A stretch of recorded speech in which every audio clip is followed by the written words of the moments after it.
Hola a todos, mi nombre es Carla Marante Cuadrado y como Ravi yo también me presenté al MIR de enero de 2020. Durante los meses de preparación hemos estado trabajando juntos y también lo hacíamos ya desde la facultad. Así que hoy soy yo quien nos trae las relaciones directas orientadas hacia segunda y tercera vuelta sobre neurología. Espero que os sea de ayuda y como en el anterior infecciosas, sabed que vamos a ir saltando de tema en tema para aprender o potenciar la capacidad de interrelacionar conceptos. Así que bueno, vamos a ello. En primer lugar, ¿cómo son los reflejos en la ataxia de Friedreich? Que por cierto, os recuerdo que es la ataxia heredodegenerativa más frecuente en nuestro medio. Pues bien, los reflejos están disminuidos. ¿Por qué? Porque hay afectación de segunda motoneurona. Pero ojo, también tenemos signos de afectación de primera motoneurona, como el signo de Babinski. Y además, habrá alteraciones sensitivas. La ataxia de Friedreich es, por tanto, una forma de ataxia sensitiva, la ataxia en sí que aparece en esta enfermedad. ¿Qué raíces nerviosas constituyen el nervio peroneo común o ciático popliteo externo? Pues bien, entre L4 y S2. Aquí tenemos que tener en cuenta que nos van a intentar confundir con el diagnóstico diferencial de un pie caído, porque este puede deberse a una alteración del ciático popliteo externo o de la propia raíz L5. Una forma de distinguirlos va a ser que si el problema está en el ciático popliteo externo, que por cierto suele lesionarse a nivel de la cabeza del peroné, además de estar incapacitada la flexión dorsal o extensión del pie, va a estar incapacitada la eversión del mismo, mientras que cuando se fastidia la raíz L5, la eversión va a estar conservada, pues depende de otra raíz. ¿Qué glucemia contraindica la fibrinólisis? Es una glucemia menor de 50 o mayor de 400. Sabed que una hipoglucemia grave puede dar cualquier tipo de focalidad neurológica, incluyendo convulsiones, y una hipoglucemia muy notable puede relacionarse con balismos, coreas, pero lo más importante es recordar el límite inferior que nos va a contraindicar la fibrinólisis. ¿Por qué la contraindica? Porque no podemos asegurar que ante lo que estemos sea verdaderamente un ictus. Puede deberse única y exclusivamente al déficit de glucosa en sangre. La demencia de Pick o demencia frontotemporal, que no comprende el lenguaje, lo que tiene es afasia semántica. La rigidez paratónica, que os recuerdo, es la oposición que nosotros notamos cuando al examinar a un paciente forzamos un movimiento brusco. Si ese movimiento lo forzáramos suavemente, no notaríamos esa oposición. Pues bien, es característica de la afectación del área motora suplementaria. Este área se relaciona con movimientos bilaterales y además otra manifestación de su afectación puede ser la afasia transcortical motora. El gen que más frecuentemente se involucra con el Alzheimer precoz es la mutación en la presenilina 1, situada en el cromosoma 14 y heredada de forma autosómica dominante. Es responsable de hasta un 70% de casos de estos Alzheimer, de estas enfermedades de Alzheimer precoces. Recordad, sin embargo, que el Alzheimer generalmente es una enfermedad de carácter esporádico y constituye la primera causa de demencia en nuestro medio. El felbamato, ¿en qué se usa y cuáles son sus efectos adversos? Pues su uso está bastante restringido al síndrome de Lennox-Gastaut y sus efectos adversos son mayoritariamente hematológicos. Recordad que el síndrome de Lennox-Gastaut es un síndrome epiléptico que en el caso clínico nos va a llamar la atención porque será un niño de pocos años que tenga además retraso en el desarrollo psicomotor y tenga crisis epilépticas de distinto tipo. Este síndrome nos va a recordar mucho al síndrome de West, que también será un niño con retraso psicomotor y con crisis epilépticas de distinto tipo. La diferencia es que en lugar de pocos años va a tener pocos meses. El Parkinson hereditario de forma autosómica recesiva es por mutaciones en la parquina. Las mutaciones en la nadarina y sinucleína se relacionan con el Parkinson hereditario, pero en este caso son autosómico dominantes. La zona más frecuente de infarto lacunar es el brazo posterior de la cápsula interna. Este brazo posterior de la cápsula interna está irrigado por la arteria coroidea anterior. Y el resultado de este infarto lacunar es, muy bien, el ictus motor puro. El INR que contraindica fibrinólisis es de 1,7. Esto ha cambiado hace poco. Respecto a la estenosis carotidia, ¿cuándo se opera una estenosis carotidia con síntomas y que tiene una estenosis, en principio, que habríamos considerado no significativa de ser asintomática? Es decir, entre el 50 y el 70%. Pues bien, cuando nuestro paciente tiene un riesgo quirúrgico inferior al 6% y una esperanza de vida notable. Además, no debe tener ninguna comorbilidad importante que pueda ir en detrimento de esta esperanza de vida, incluyéndose la diabetes mellitus. Lo remarco porque es posible que esto no sea directamente intuitivo. Los infartos estratégicos, ¿dónde los localizamos? Pues a nivel cortical es importante acordarse del giro angular y a nivel subcortical del infarto talámico paramedial bilateral. Bien, ¿qué son estos infartos estratégicos? Pues son infartos que por sí mismos, situados en estas y por el sitio en el que se localizan estas regiones críticas, van a dar lugar a una demencia de perfil vascular. Ojo, que generalmente las demencias de perfil vascular son resultado de acúmulo de lesiones que de forma aislada son subclínicas y no suponen ningún problema para el paciente. También está, por otra parte, la enfermedad de Binswanger con arteriosclerosis de arterias perforantes y toda la pesca.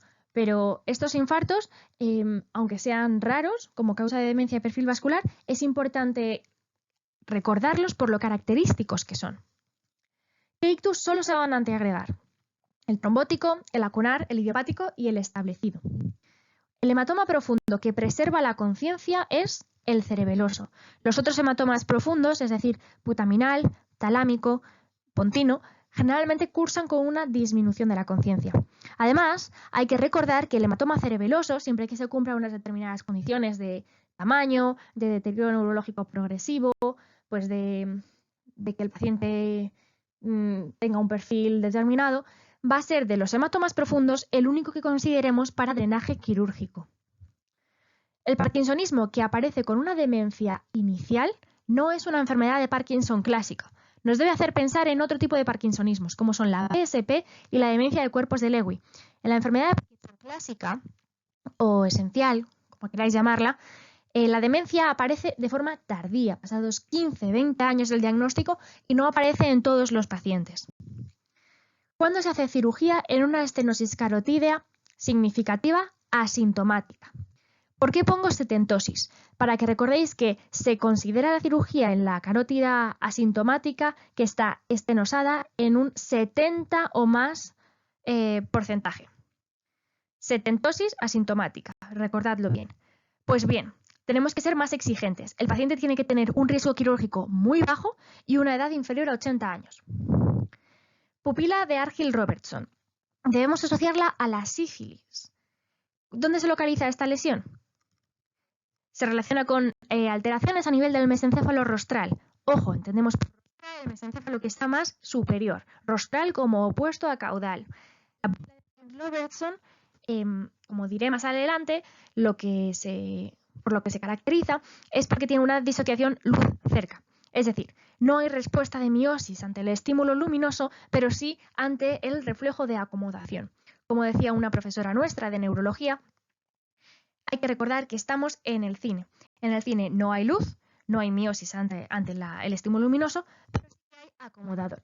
Sí que hay miosis con el reflejo de acomodación. El ictus motor puro. ¿A qué arteria? Esto ya lo he contado antes. El ictus motor puro se relaciona con el infarto lacunar en el brazo posterior de la cápsula interna, que recordemos está irrigado por la coroidea anterior. ¿Qué epilepsias tienen Aura? Las epilepsias focales o parciales. También podemos incluir aquí pues, las epilepsias que secundariamente se generalizan, pero para eso tienen que tener su origen en un foco. El aura que dé nos va a orientar sobre la posición de este foco. ¿Cómo está el beta-amiloide en el líquido cefalorraquídeo en la enfermedad de Alzheimer? Pues bien, esto puede parecer contraintuitivo, pero el beta-amiloide va a estar disminuido. Lo que aumentará en el líquido cefalorraquídeo será la proteína tau hiperfosforilada. ¿Cómo recordaba yo esto? Pues a mí, en mi cabeza, las placas amiloides constituían, el depósito de beta-amiloide a nivel extracelular como un pegote tremendo que se quedaba ahí estorbando en el tejido nervioso y que impedía que la cantidad normal de beta-amiloide que fuese a llegar al líquido cefalorraquídeo llegase, porque se quedaba todo ahí apelotonado en la placa. La epilepsia con puntas ondas centrotemporales es epilepsia rolándica o benigna de la infancia. Recordad que esta se relaciona con crisis nocturnas, que los niños son perfectamente normales en cuanto a su desarrollo psicomotor, que no requiere tratamiento de ninguna clase y que se pasa sola. El tratamiento del síndrome de West. Primero recordemos que el síndrome de West, como antes lo comparaba con el síndrome de Lennox-Gastaut, es un síndrome epiléptico en el que nos van a presentar a un niño de pocos meses que tiene una tríada característica. De estas tres cosas, la más importante es que hay ipsarritmia intercrítica en el electroencefalograma. Además va a haber retraso psicomotor y va a haber también espasmos flexores. Estos niños van a tener epilepsias especialmente farmacoresistentes y crisis de distinto tipo. Su tratamiento es peculiar porque incluye ACTH y esteroides. Estas dos cosas son las que se preguntan.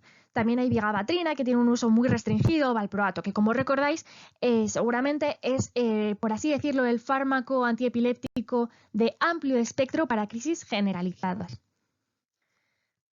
O de amplio espectro en general, sirve para todo. ¿Qué es más frecuente a nivel de L4 o L5? Pues bien, la espondilolistesis degenerativa y la estenosis del canal. Ambas suelen ir de la manita en personas de edad elevada. La espondilolistesis congénita, aquella que ocurre en pacientes más jóvenes, que se relaciona con fracturas de estrés, con deportes como la gimnasia rítmica, esta espondilolistesis será más frecuente a nivel de L5-S1. La causa más frecuente de encefalitis víricas es, pues de forma general, y en lo que se refiere a casos esporádicos, fundamentalmente, es el virus de herpes simplex tipo 1. Cuando hablamos de encefalitis víricas epidémicas, se hablará más de arbovirus o enterovirus. Las neuronas, que no cuerpos, ojo, neuronas de Pick, ¿dónde se localizan? Pues bien, estas neuronas son características, evidentemente, de la enfermedad de Pick o demencia frontotemporal, y son neuronas que no tiñen bien. Se localizan a nivel del lóbulo frontal. En esta enfermedad también tenemos cuerpos de Pick. Los cuerpos de Pick son estructuras intracitoplásmicas que se van a localizar a nivel temporal. Por tanto, tenemos demencia fronto, neuronas de Pick, temporal, cuerpos de Pick. Los reflejos en la miastenia graves están normales. De forma programada, ¿cuándo se opera una estenosis del canal medular, como esa de la que hablábamos antes? Pues bien, cuando pasados 6 meses de tratamiento conservador no obtenemos mejoría. Por supuesto, este es el dato que no se puede razonar de ninguna manera. Esto es lo que hay que aprenderse. Si por supuesto aparece una claudicación neurológica súbita o alguna otra sintomatología que nos obligue a actuar antes, pues se actuará antes. Mecanismo de actuación del valproico. Es mediante bloqueo de canales de calcio y GABA. Por eso se habla de ácido calbroico según la regla de Rabi. Esto es importante. En los últimos 2 MIRES se ha preguntado el mecanismo de acción de fármacos antiepilépticos. La clínica de mieloespondilosis cervical, ¿cómo va a ser? Pues bien, esto va a ser un caso de una persona generalmente añosa que tenga sintomatología de segunda motoneurona a nivel de la lesión, sintomatología sensitiva, y por debajo de la lesión va a tener sintomatología de primera motoneurona. La sintomatología sensitiva puede estar a ambos niveles. Ojo, que si esta misma clínica, este mismo caso clínico de una persona añosa, nos lo ponen solo con sintomatología de primera y segunda motoneurona, sin síntomas sensitivos, tenemos que pensar que no vaya a ser el inicio de una esclerosis lateral amiotrófica. El líquido cefalorraquídeo de la meningitis por Lyme, ¿cómo es? Similar al de una meningitis vírica. Cuando se indica una resonancia magnética nuclear en lumbalgia. Cuando hay factores de riesgo, estos se pueden deducir, es decir, que el paciente tenga fiebre, que tenga un antecedente traumático claro a ese nivel, porque sospechemos una fractura, por ejemplo, que tenga un antecedente tumoral, que tenga un antecedente de inmunodepresión, todas estas cosas que nos puedan decir que, ojo, a ver si va a haber algo debajo de ese dolor. O, lo que no podemos razonar, si pasadas 2 a 6 semanas de tratamiento conservador, el paciente no mejora.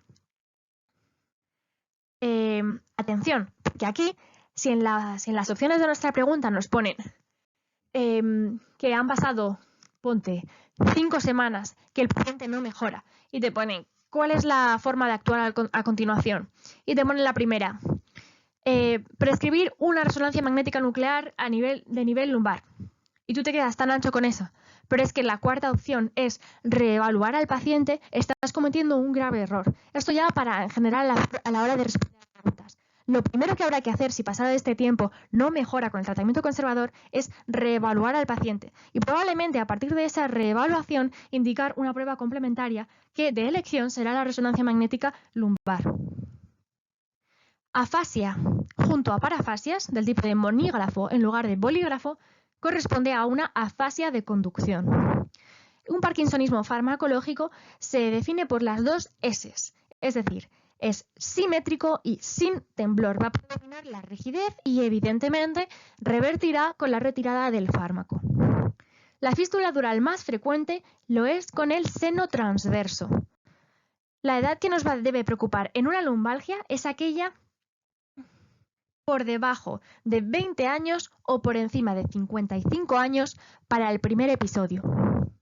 El riesgo de infección en fracturas compuestas, un tipo de fracturas craneales, esto es de memorieta, es bajo porque la dura permanece intacta. Las causas más frecuentes de parálisis facial unilateral son, por supuesto, la parálisis de Bell, parálisis afrígore o parálisis idiopática, pero también otras causas en las que a lo mejor nos resulta más difícil caer, como son el síndrome de Ramsay-Hunt o el síndrome de Merkelson-Rosenthal. Que bueno, hay asociación familiar, aparece edema facial, alteraciones linguales, por supuesto la parálisis facial. La definición de palativasia, ¿cuál es? Pues la presencia de un ángulo superior a 145 grados en la base del cráneo. La actividad paroxística fotosensible en un caso clínico la debemos asociar a una epilepsia mioclónica juvenil. Recordad que esta es la típica de un chico o una chica jóvenes que salen de fiesta, beben alcohol, duermen poco y a la mañana siguiente se les cae la taza de café y tienen una crisis generalizada. La prueba más sensible para la hemorragia subaracnoidea es la punción lumbar. Las hernias cervicales, ¿dónde son más frecuentes? A nivel de C6, C7. Los síntomas que son más leves en la lesión de cono medular versus más graves en la lesión de la cola de caballo son el dolor y los síntomas de déficit motor. Ojo, que con la alteración esfinteriana y las alteraciones de la esfera sexual va a pasar al revés, van a ser más precoces y más graves a nivel del cono medular. Además, la sintomatología sensitiva y motora, si se da en el contexto de una lesión del cono medular, va a ser mucho más simétrica entre los dos lados que si lo que se daña es la cola de caballo. Por supuesto, la cola de caballo, recordad que va a ser siempre segunda motoneurona. Antiepiléptico que se une a CRMP2, la lacosamida, que bloquea canales de sodio. Imprescindible en la tríada de Hacking-Adams, es decir, si no está presente de los tres elementos, debemos dudar de que de verdad sea una tríada de Hacking-Adams. Es la apraxia de la marcha, que es el primero de los tres en instaurarse. Los otros dos, recordad que son la incontinencia de esfínteres, generalmente la incontinencia urinaria, y la demencia, que entra dentro de la lista de causas de demencia reversibles.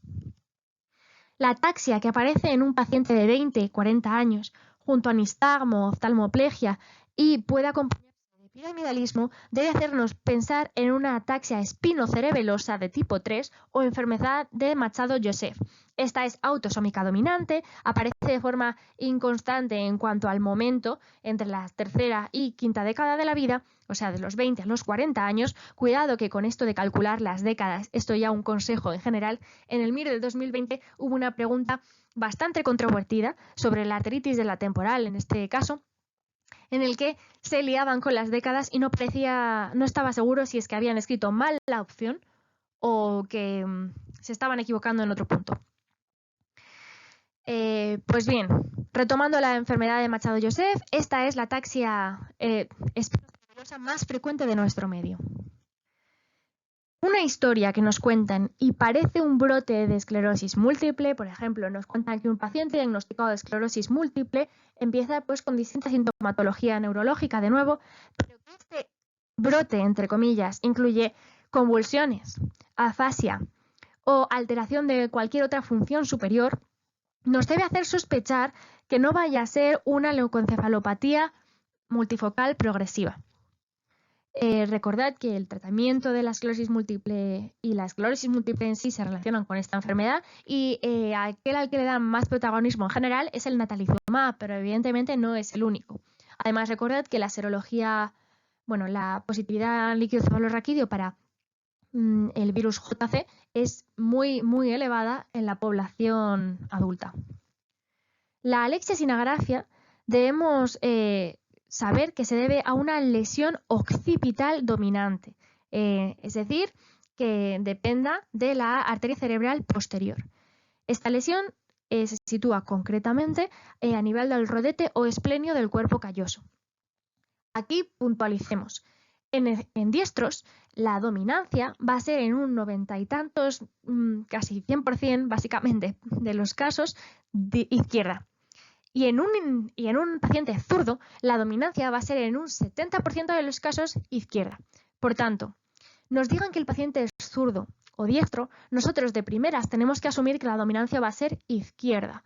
Solo si nos especifican en el enunciado que el paciente tiene una dominancia derecha, o si nos habla de una sintomatología y que en el TAC las lesiones que nosotros esperábamos que tuviese en la izquierda aparecen en la derecha, vamos a asumir que la dominancia de ese paciente es derecha y no izquierda. El infarto talámico bilateral medial es un infarto estratégico de los que hemos mencionado antes y se relaciona con la lesión de la arteria de Percherón. La arteria de Percherón es una arteria que muestra cierta variabilidad y que depende de la arteria cerebral posterior, es decir, del sistema vértebro-basilar.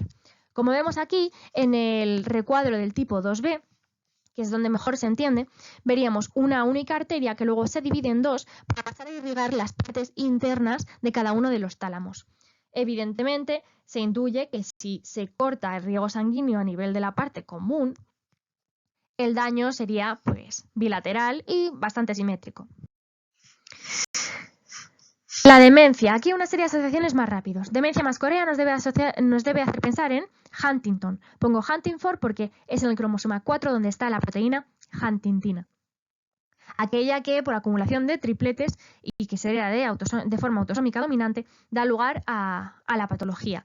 Recordad que además esta enfermedad presenta todos los fenómenos de anticipación y tal y que tiene impronta paterna.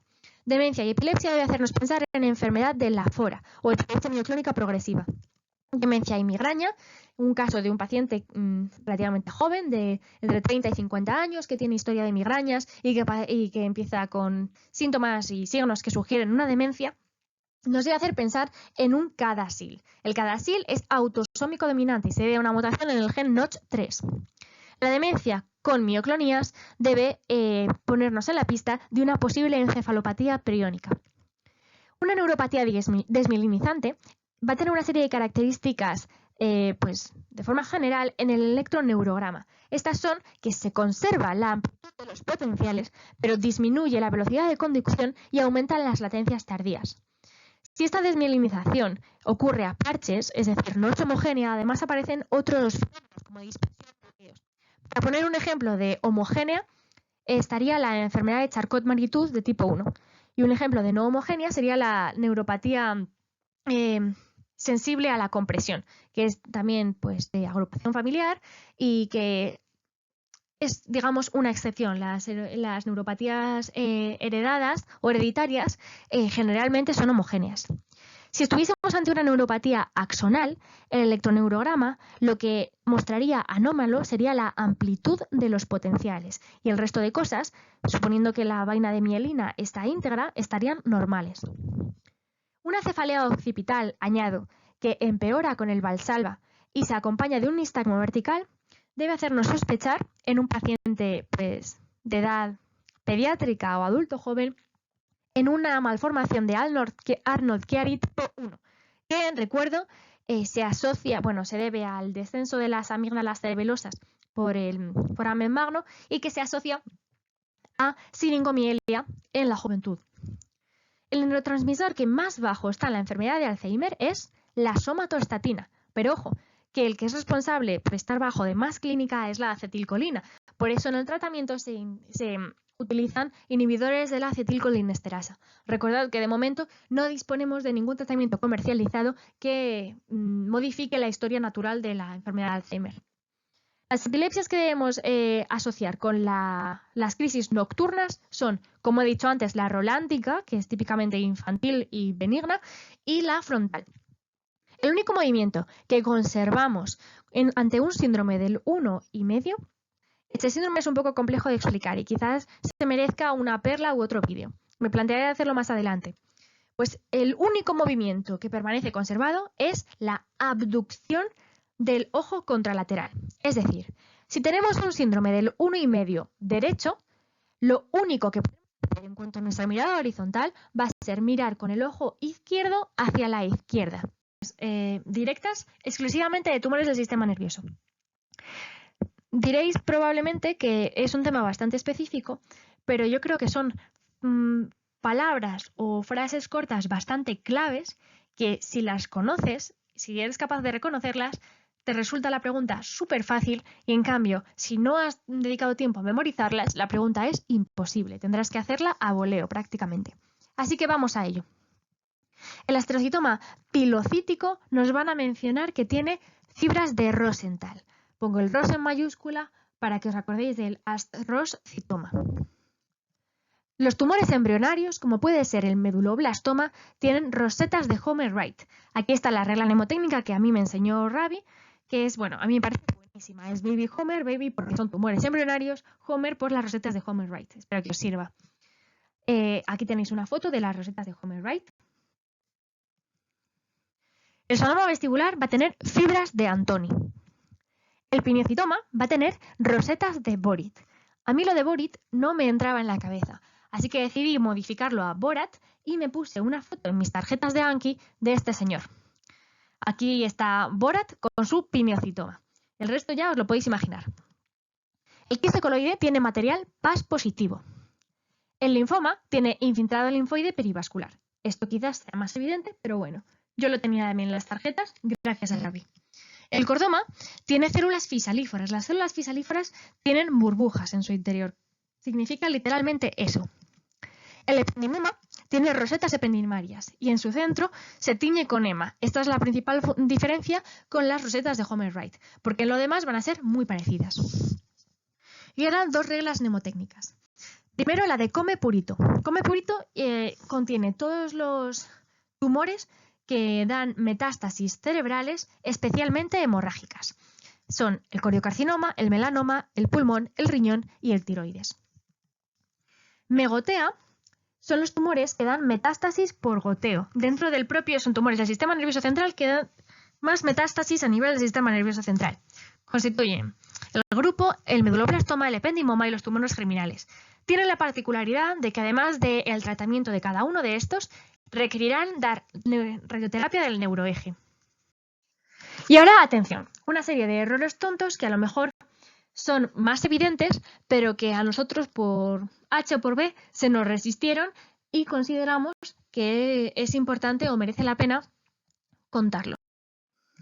Lo primero, la única afasia de la que no es responsable la lesión de la arteria cerebral media es la afasia transcortical motora, que es responsable de ella la lesión de la arteria cerebral anterior. Recordad que esta afasia se produce cuando hay alteración del área motora suplementaria, como he mencionado justo al principio del vídeo. La lesión sensitiva de media cara, que se referirá a una lesión del quinto par trigémino sensitivo, no localiza nada. El núcleo sensitivo del trigémino es sumamente amplio, ocupa casi todo el tronco del encéfalo. Por tanto, cuando se están intentando preguntar qué tipo de, generalmente va a ser, qué tipo de síndrome troncoencefálico tiene el paciente, vamos a tener que apoyarnos en otros datos. Generalmente los motores son mucho más localizadores que los sensitivos. Si hay una lesión en los 2/3 anteriores de la centilla óptica, tendremos una hemianopsia homónima incongruente con o sin un defecto pupilar aferente relativo. ¿Por qué? Porque hay fibras que van hacia los núcleos pretectales y que pues transcurren a través de parte de esta centilla óptica. Dependiendo del punto en el que esté la lesión, pues estas serán lesionadas o no.